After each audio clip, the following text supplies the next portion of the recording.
Humanities science में आप सभी का स्वागत है और मेरे साथ जुड़ने के लिए आप सभी का बहुत धन्यवाद। हम लोग झारखंड का इतिहास देख रहे हैं और जिसमें से एक वीडियोस कंप्लीट हो चुका है। लास्ट क्लास में हम लोग जो है वो झारखंड के प्राचीन इतिहास को डिस्कस कर रहे थे, जिसको आज भी कंटिन्यू करेंगे।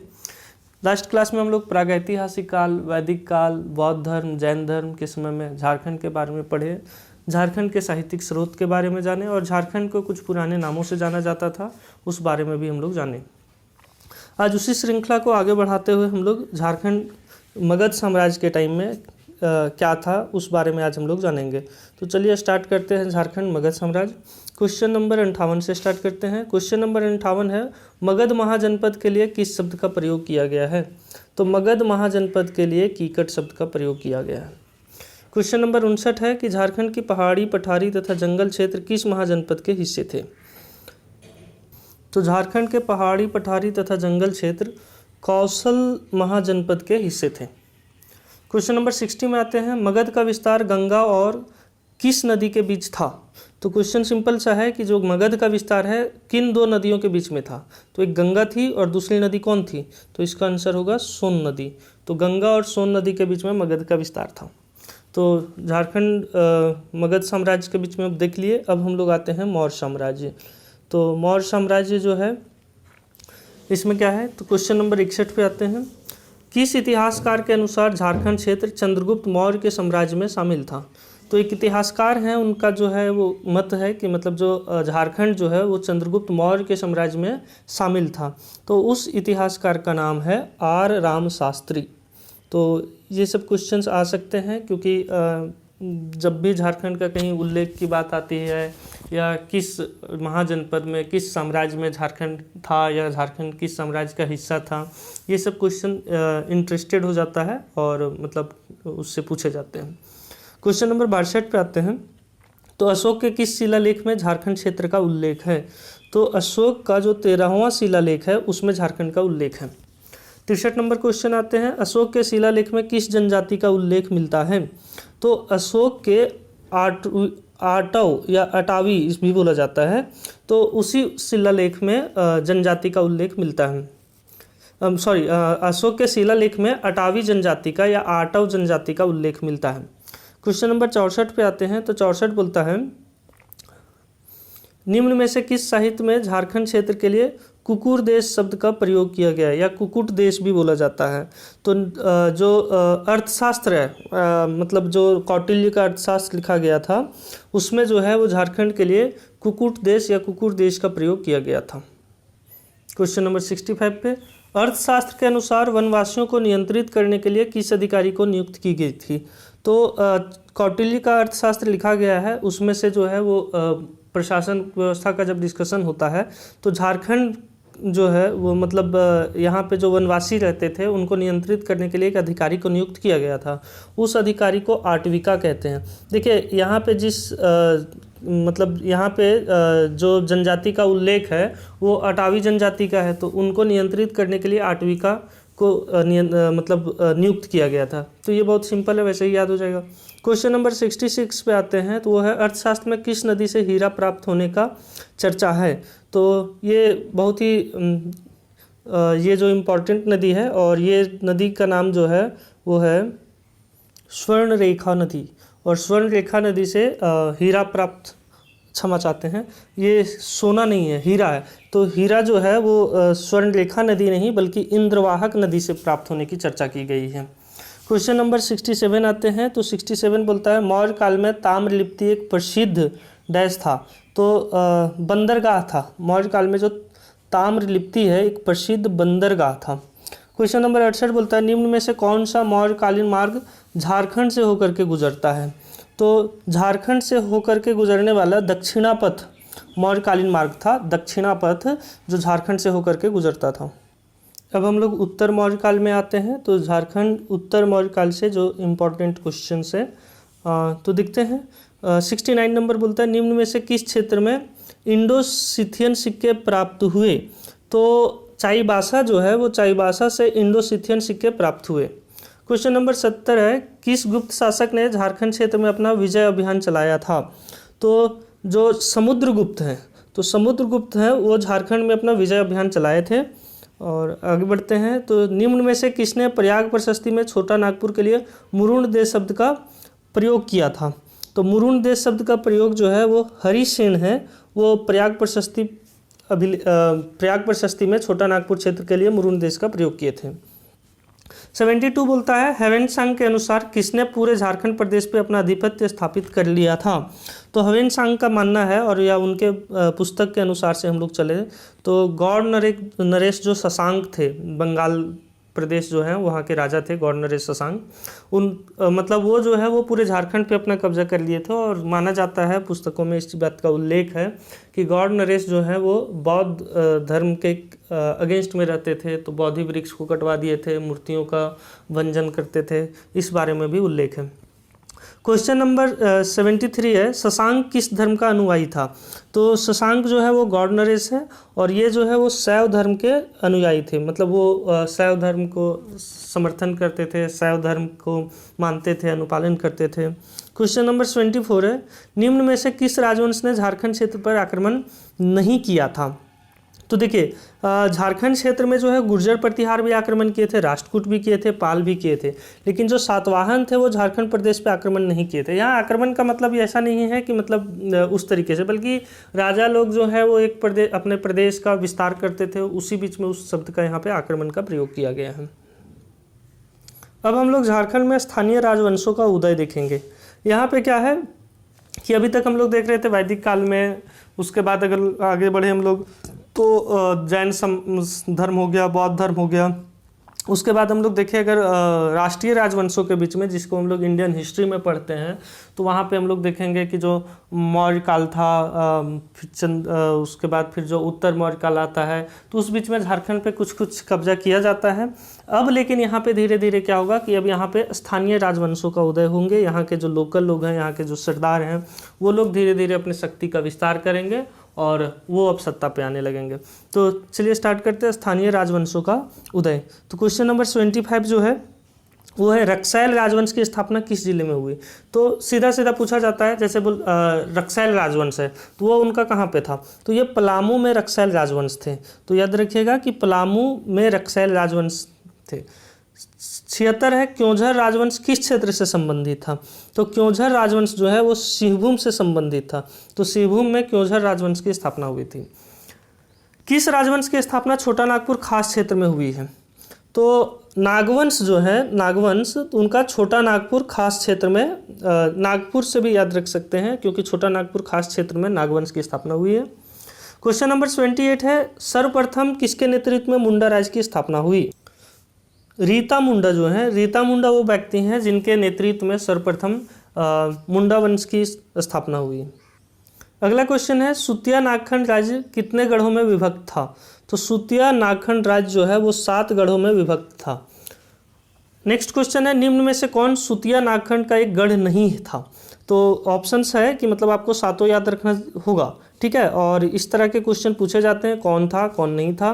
तो देखिए हजारीबाग, पालुनगढ़, मानगढ़ और पलामूगढ़।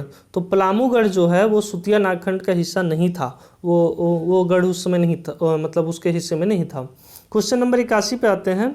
तो निम्न में से कौन सुतिया नागखंड का एक गढ़ था? अब यहाँ पूछ रहा है कौन गढ़ था, तो ऐसे करके भी पूछता है। तो देखिए सुरगुगढ़ है, सूरजगढ़ है, सोनारगढ़ है और रामगढ़ है। तो यहाँ पे हो जाएगा सुरगुगढ़ या सुरगुजागढ़, ऐसे करके भी बोला जाता है। अलग अलग नाम से अलग अलग पुस्तकों में होती हैं, तो वो छोटी मोटी त्रुटियाँ आते रहेंगी। जब तक कोई एक ऐसा पुस्तक जो मतलब लगभग सभी त्रुटियों से मुक्त हो, तो अभी आने में उसका समय है। और जैसे जैसे बहुत सारे पुस्तक झारखंड के बारे में लिखे जाएंगे, वैसे ही और भी मतलब रिफाइनमेंट होते जाएगा। 82 नंबर क्वेश्चन पे आते हैं हम लोग। तो वो है सुतिया पहाड़ ने अपने 7 गढ़ों को कितने परगनों में विभाजित किया था? तो सुतिया नागखंड जो है वो उनके टाइम में 7 गढ़ थे और उनको जो है वो 21 परगना में विभाजित किए थे। लास्ट क्वेश्चन है निम्न में से कौन सुतिया नागखंड का एक परगना नहीं था? अब यहाँ पे ये भी याद रखना है कि कौन परगना नहीं था, कौन था। तो ये जो बुद्धपुर है, बुद्धपुर जो है वो सुतिया नागखंड का परगना नहीं था, बल्कि खुखरा था, बिरना था, लचरा था। और बुद्धपुर जो क्षेत्र है वो सुतिया नागखंड का परगना नहीं था। अब हम लोग नागवंश पे आते हैं, ठीक है। तो नागवंश के बारे में जानते हैं। तो 84 नंबर क्वेश्चन जो है वो है कि फनी मुकुट राय किस राजवंश की स्थापना की थी। तो नागवंश की स्थापना फनी मुकुट राय की थी। निम्न में से किस क्षेत्र पर नागवंशी शासक का आधिपत्य नहीं था। ठीक है, तो नहीं था, ये भी क्वेश्चन ध्यान रखिएगा। तो देखिए रामगढ़ में नागवंश का आधिपत्य था, गोला में भी था, पलानी में भी था, लेकिन गढ़वा में नहीं था। देखिए ऑप्शंस बहुत आसानी से भी एलिमिनेट किए जा सकते हैं, क्योंकि रामगढ़, गोला, पलानी सब आपस में सटे हुए क्षेत्र हैं। रामगढ़ में ही गोला है, वहीं पे आसपास में पलानी है, तो गढ़वा जो ऑप्शन होगा वो हो जाएगा, क्योंकि नागवंश जो है वो छोटा नागपुर खास क्षेत्रों में थे। 86 नंबर पे आते हैं। तो दर्पनाथ शाह ने किस गवर्नर जनरल को नागवंश की स्थापना की सूचना दी थी। तो जो दर्पनाथ शाह हैं वो लॉर्ड कॉर्नवालिस जो है, लॉर्ड कॉर्नवालिस को नागवंश की स्थापना की सूचना दी थी। 87 नंबर आते हैं। तो नागवंशी शासक फनी मुकुट रॉय की राजधानी कहाँ थी। तो राजधानी वगैरह से भी क्वेश्चंस रहते हैं। तो ये जो सुतियांबे है, फनी मुकुट राय की राजधानी सुतियांबे में थी। 88 नंबर है। नागवंशी शासकों ने अपने राज्य को कितने परगनों में विभाजित किया था। तो नागवंशी शासकों जो है वो 66 परगनों में जो अपने राज्य को विभक्त किया था। हम लोग इससे पहले भी देखे थे कि मुंडा में जो है वो 7 गढ़ थे, और वो 7 गढ़ को जो है वो 21 परगनों में विभाजित किया गया था। क्वेश्चन नंबर 89 देखते हैं। क्वेश्चन नंबर 89 बोलता है निम्न में से किसने नागवंशावली तैयार की थी। तो बेनीराम मेहता जो है वो प्रथम व्यक्ति थे जिन्होंने नागवंशावली तैयार किए थे, जो नागवंश है उनकी वंशावली तैयार किए थे। क्वेश्चन नंबर 90 बोलता है कि कौन नागवंशी शासक सुत्यांबे से राजधानी बदलकर चुटिया जो स्वर्णरेखा नदी तट के आसपास है उस पर ले गई थी। तो जो प्रताप राय हैं वो नागवंशी शासक थे, जो सुत्यांबे राजधानी थी उनको वहाँ से उठा करके चुटिया ले गए। क्वेश्चन नंबर 91 है नागवंशी शासकों ने निम्न में से कौन सी उपाधि धारण की थी। तो नागवंशी शासकों ने कर्ण उपाधि धारण की थी।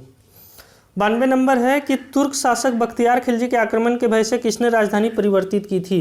तो भीमकर्ण जो है वो मतलब जो बख्तियार खिलजी हैं तुर्क शासक थे, वो तुर्की से आए हुए थे, तो उनके आक्रमण के भय से उन्होंने राजधानी को परिवर्तित कर ली थी। तो अब हम लोग आते हैं रक्सैल वंश। ठीक है, तो रक्सैल वंश पे देखते हैं। तो पहला क्वेश्चन है कि निम्न में से कौन सा वंश राजपूत वंश था। तो जो रक्सैल वंश है ये राजपूत वंश था। चेरो वंश राजपूत वंश नहीं था, मानवंश भी नहीं था।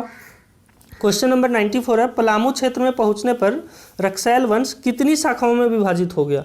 तो ये 2 शाखा है उसमें विभाजित हो गई थी। तो पलामू क्षेत्र में जब रक्सैल वंश पहुंची थी तो वो 2 शाखा में विभाजित हो गई थी। रक्सैल वंश से लास्ट क्वेश्चन है कि कुंडेलवा में किस वंश का शासन था। तो रक्सैल वंश का कुंडेलवा में शासन था। अब हम लोग आते हैं चेरो खरवार वंश। तो चेरो खरवार वंश के बारे में पढ़ते हैं। तो चेरो खरवार वंश में पहला क्वेश्चन जो है वो है कि पलामू के जपला क्षेत्र में किस वंश ने अपना शासन स्थापित किया था। तो ऑब्वियसली चेरो खरवार वंश पढ़ रहे हैं तो वही आंसर होगा। तो चेरो खरवार वंश जो है वो पलामू के जपला क्षेत्र में शासन स्थापित किया था। तो याद रखना है कि पलामू के जपला क्षेत्र में चेरो खरवार वंश था। एक बार और रिपीट करते हैं कि पलामू के जपला क्षेत्र में चेरो खरवार वंश था। 97 नंबर क्वेश्चन है चेरो खरवार जनजाति का सबसे प्रतापी शासक कौन था। तो चेरो खरवार का सबसे प्रतापी शासक जो था वो प्रताप धवल खरवार था। तो प्रताप धवल खरवार चेरो खरवार जनजाति का सबसे प्रतापी शासक था। नेक्स्ट क्वेश्चन पे आते हैं। तिलैथ ताराचंडी एवं फुलवारी तिलैथ ताराचंडी एवं फुलवारी शिलालेख किस वंश से संबंधित है। तो ये जो है वो चेरो खरवार वंश से संबंधित है। याद रखिएगा तिलैथ ताराचंडी एवं फुलवारी शिलालेख ये जो है वो चेरो खरवार वंश से संबंधित है। क्वेश्चन नंबर 99 है दक्षिण भारत में पलामू क्षेत्र में उरांव जनजाति के साथ किस जनजाति ने प्रवेश किया था। तो इसका आंसर है मार। मार जनजाति जो है वो दक्षिण भारत में पलामू क्षेत्र में उरांव जनजाति के साथ प्रवेश किया था। क्वेश्चन अब हम लोग जो है वो मानवंश के बारे में देखते हैं। तो मानवंश देखते हैं। तो हजारीबाग और सिंहभूम क्षेत्र में किस वंश द्वारा शासन स्थापित किया गया था। तो ऑब्वियसली मानवंश देख रहे हैं तो उसी से रिलेटेड क्वेश्चन होगा। तो हजारीबाग और सिंहभूम क्षेत्र पे मानवंश का शासन था। 101 नंबर क्वेश्चन पे आते हैं। तो ये है कि मानवंश की जानकारी का स्रोत गोविंदपुर जो धनबाद में है का शिलालेख था जो किस कवि के द्वारा लिखित था। तो यहाँ पे कई सारे इन्फॉर्मेशन हम लोग को दिए हैं, सिर्फ एक क्वेश्चन नहीं पूछा गया है। तो जो गंगाधर हैं, ठीक है, तो गंगाधर कवि थे, उन्हीं के द्वारा लिखा गया था। तो गोविंदपुर जो है वहाँ पे एक शिलालेख मिला है, गोविंदपुर धनबाद में है, आप लोग जब जाएंगे तो रास्ता में ही मिलेगा। तो वो मानवंश की जानकारी हम लोगों को उनके मिलता है। तो वो गंगाधर कवि थे जो उस शिलालेख को लिखे थे। क्वेश्चन नंबर 102 पे आते हैं। किस जनजाति ने मानवंश राजाओं के अत्याचार से पंचेत राज में पलायन किया था? तो जो सबर राजा हैं, ठीक है, तो यही लिखा हुआ है कि सबर जनजाति जो है वो मानवंश के राजाओं के अत्याचार से वो पंचेत राज में पलायन कर गए थे। तो मानवंश के राजा जो है वो सबर जनजाति पे काफ़ी अत्याचार कर रहे थे, तो वो वहाँ से वो आगे की ओर मूव कर गए और पंचेत राज की ओर चल गए। अगला क्वेश्चन है, बागदेव सिंह ने किस राज्य की स्थापना की थी? तो ये रामगढ़ राज्य की स्थापना जो है वो बागदेव सिंह ने की थी। किस राज्य के शासक के संबंध में कहा जाता है कि वो पहले नागवंशी राजाओं के सामंत थे? तो इसका आंसर रामगढ़ होगा, ठीक है। रामगढ़ राज्य के शासकों के संबंध में कहा जाता है कि वो पहले नागवंशी राजाओं के सामंत थे। सामंत का मतलब क्या होता है कि एक राजा होते हैं, राजा के दरबार में बहुत सारे व्यक्ति होते हैं, तो जो उनके दरबारी व्यक्ति होते हैं, दरबारी में मतलब जो किसी पद पे हो, जो वहाँ पे प्रशासन व्यवस्था में हो, किसी क्षेत्र का उनको प्रशासन का दायित्व मिला हो या उनके अधीन में रह करके काम कर रहे हो, तो उनको सामंत कहा जाता है। तो ये माना जाता है कि जो मतलब नागवंशी राजाओं के मतलब सामंत थे, ठीक है। तो ये रामगढ़ राज्य के शासकों के बारे में कहा जाता है। 105 नंबर क्वेश्चन है, रामगढ़ राज्य की राजधानी कहाँ थी? तो सिसिया जो है वो रामगढ़ राज्य की राजधानी थी। आप सभी से विनम्र निवेदन है कि आप लोग जो है वो सभी राज्य जो है मतलब या शासन क्षेत्र है और उनकी राजधानी जरूर याद रखिएगा, क्योंकि यहाँ से अच्छे सारे क्वेश्चन रहते हैं। तो रामगढ़ राज्य की राजधानी जो है वो सिसिया है। अब हम लोग आते हैं खड़गडिहा राज्य पे। तो खड़गडिहा राज्य देखते हैं, हजारीबाग और गया के बीच 15वीं सदी में किस राज्य की स्थापना हुई थी? तो हम लोग खड़गडिहा राज्य पढ़ रहे हैं, तो आंसर तो सबको ही पता है कि खड़गडिहा राज्य होगा। तो हजारीबाग और गया बिहार में है भी, तो हजारीबाग से गया बहुत ज़्यादा दूर नहीं है, चतरा होते हुए भी जाया जाता है। तो हजारीबाग से गया के बीच में जो 15वीं सदी में जो इस राज्य की स्थापना हुई थी, उस राज्य की नाम है खड़गडिहा राज्य। खड़गडिहा राज्य के संस्थापक किसे माना जाता है? तो खड़गडिहा राज्य का संस्थापक जो है वो हंस राजदेव को माना जाता है। तो खड़गडिहा राज्य हम लोग देख चुके हैं। अब हम लोग पंचेत राज्य की ओर मूव करते हैं। तो पंचेत राज्य का पहला क्वेश्चन है, पंचेत राज्य किस क्षेत्र में स्थापित था? तो पंचेत राज्य जो है वो मानभूम में स्थापित था, याद रखिएगा। पंचेत राज्य जो है वो मानभूम क्षेत्रों में था।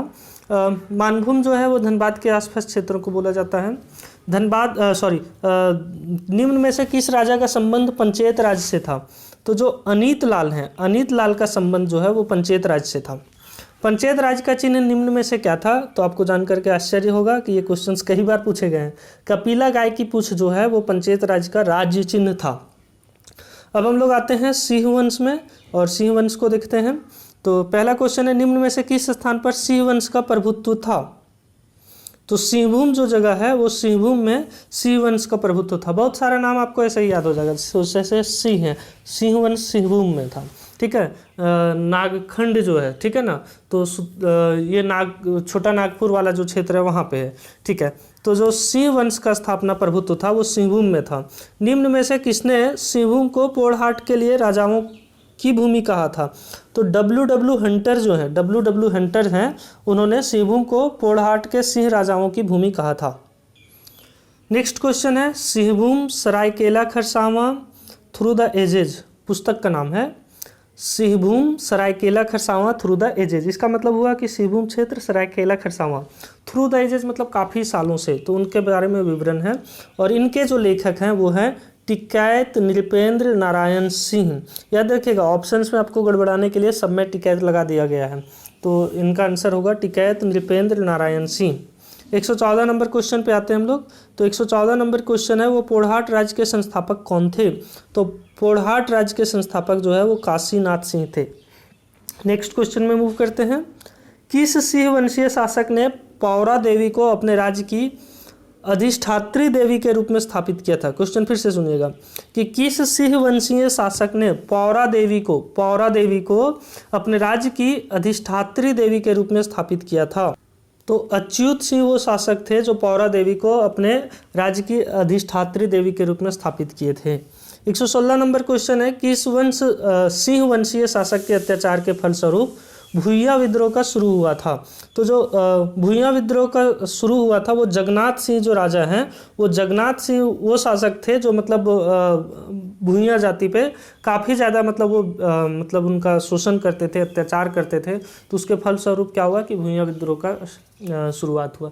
जब भी किसी पे भी अत्याचार होगा तो एक अत्याचार की सीमा होती है, और फिर जिस पे भी अत्याचार होता है वो एक लंबे समय के बाद उस अत्याचार से उभरते ही हैं। मतलब भले थोड़ा सा समय लगे, लेकिन हर अत्याचार का अंत होता ही है। 117 नंबर क्वेश्चन आते हैं, निम्न में से किस राजवंश को नरबलि प्रथा का समर्थक माना जाता है? तो जो ढाल वंश है, ढाल वंश को ये माना जाता है कि वो नरबलि के समर्थक थे। मतलब नरबलि प्रथा के समर्थक थे। मतलब जैसे कोई फंक्शन हो रहा है, कुछ हो रहा है, तो वहाँ पे क्या किया जाता था कि किसी व्यक्ति को या मतलब पकड़ करके उनका बलि दे दिया जाता था। और उस समय इस तरीके से भी प्रेरित किया जाता था कि तुम तो भगवान के प्यारे हो, तुम्हें तो स्वर्ग मिलेगा, ऐसे मिलेगा। और इस तरीके से मतलब नर को बलि दे दिया जाता था, जो कि बहुत ही क्रूर प्रथा थी। और हम लोग को पता है कि ऐसे कई सारी प्रथाएं जो हैं वो विश्व भर में चली आई हैं। जैसे दास प्रथा को देखेंगे तो ये पूरे यूरोप में था और कितना ही घिनौना था। अमेरिका में फिर इसका किस प्रकार से अंत हुआ उसको लेकर के वहाँ पर सिविल वार हुआ था। भारत में भी देखेंगे तो ऐसे कई प्रथा हैं। जैसे हम लोग देखे हैं कि निम्न जातियों के मतलब कितना शोषण किया गया है, वो भी था। बाल विवाह प्रथा था, उसके बाद फिर हम लोग देखते हैं नरबलि प्रथा भी था। तो ऐसे कई प्रथा हैं। अगला क्वेश्चन है 118 नंबर। 118 नंबर क्या है कि किसके अनुसार ढाल वंश की स्थापना ब्राह्मण कन्या से उत्पन्न बालक द्वारा की गई थी? तो जो बेंगलर्स हैं, बेंगलर के अनुसार से ढाल वंश की स्थापना जो है ब्राह्मण कन्या से उत्पन्न बालक के द्वारा की गई थी। ये बेंगलर का मानना है। चलिए हम लोग आगे बढ़ते हैं। तो अब हम लोग जो है वो मध्यकालीन इतिहास देखते हैं। मध्यकालीन इतिहास को हम लोग अगले श्रृंखला में ही रखते हैं। आज जो है हम लोग क्या देख लिए? तो आज जो है हम लोग क्षेत्रीय नागवंश का उदय हम लोग देख लिए। और क्षेत्रीय नागवंश का उदय जो है यहाँ से ठीक ठाक क्वेश्चन रहते हैं, कई बार है जो उससे क्वेश्चन पूछे जाते हैं। तो क्षेत्रीय नागवंश या स्थानीय नागवंश भी हम लोग बोल सकते हैं। तो आज हम लोग सबसे पहले मगध साम्राज्य देखें, मौर्य साम्राज्य देखें, फिर उत्तर मौर्य काल देखें, स्थानीय राजवंशों का उदय देखें, नागवंश भी देखें, रक्साइल वंश देख लिए, चेरो खरवार वंश देखें, मानवंश देखें, खड़गड़िया राज्य देखें, पंचेत राज्य देखें और सिंह राज्य देखें। अगले श्रृंखला में हम लोग जो है उस श्रृंखला को कंटिन्यू करते हुए हम लोग मध्यकालीन इतिहास देखेंगे, जहाँ पे झारखंड का जो है वो दिल्ली सल्तनत से स्टार्ट करेंगे और वहाँ पे क्या स्थिति थी झारखंड की, यहाँ पे कौन कौन से राजाओं का क्या क्या बात थी, वो सारे चीज़ को देखेंगे और आगे बढ़ेंगे।